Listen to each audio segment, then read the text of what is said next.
Alors, je m'adresse à quelqu'un pendant ces temps. Ne te décourage pas. Recherche une parole de Dieu. C'est pourquoi vous voyez les gens à un certain moment, tu ne sais plus comment avancer. Ça prend de se retirer dans la prière. Ça prend d'aller écouter Dieu. Ça prend de prendre des moments à part dans le jeûne et dans la prière. Rejoins les amis qui vont dans les montagnes, en brousse, où tu es seul, tu chantes, tu loues, tu pries. Et tu restes à l'écoute de Dieu.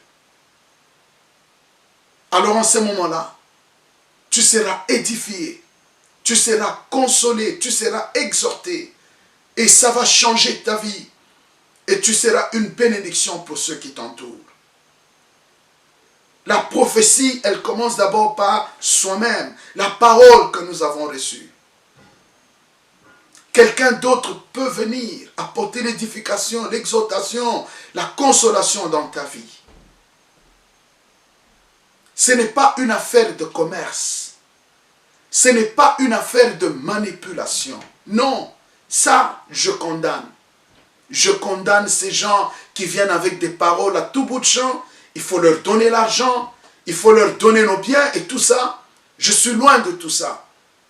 Si quelqu'un vient, opère un ministère dans ta vie et ton cœur sent que tu peux le bénir, fais-le avec joie. Mais qu'on ne te force pas, qu'on ne te manipule pas, parce que c'est ça que nous sommes en train de voir dans l'église aujourd'hui. Et ce que les gens récoltent, c'est la déception. Je n'aimerais pas que tu sois déçu. Tu coûtes cher, tu as du prix aux yeux de Dieu. Je ne veux pas que tu lâches. Il y a beaucoup de mensonges. Ça prend le discernement pour accepter une prophétie. Il y a des choses, tu les vis, on te parle, tu le vis et tu dis Amen. Mais il y a des choses, on te parle, ce sont des choses à venir, ça prend la foi, croire et attendre. Mais encore, il faut qu'il y ait des confirmations. Ne te lance pas juste par une prophétie, non. Quelqu'un est venu te prophétiser, dis à Dieu de te parler. Dis à Dieu de confirmer ce que tu as reçu. Écris. Souviens-toi de notre ami Habakkuk.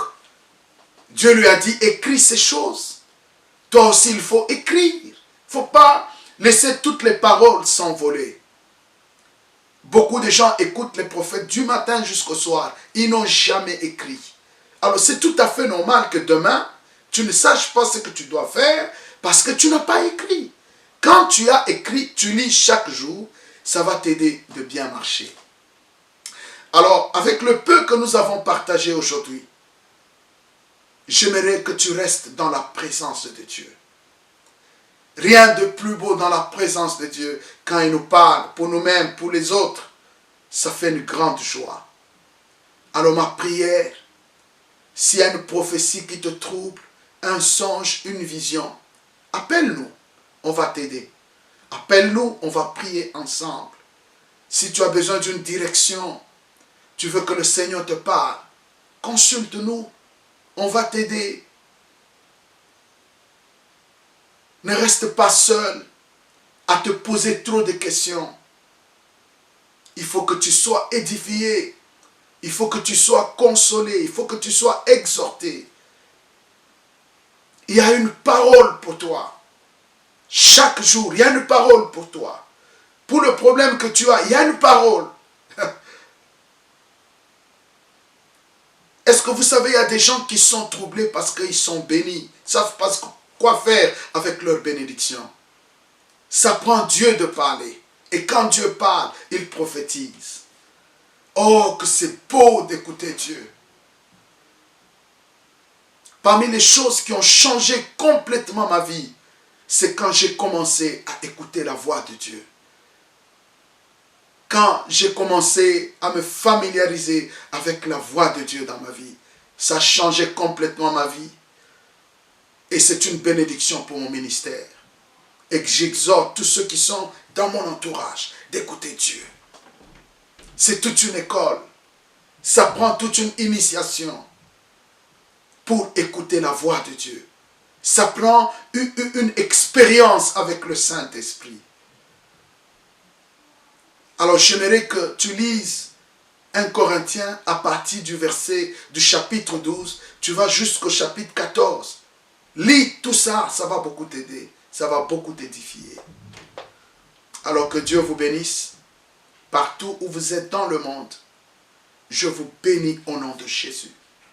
Ma prière est que en ce moment tu sortes de la confusion, que tu sortes du trouble, que tu sortes de la perdition.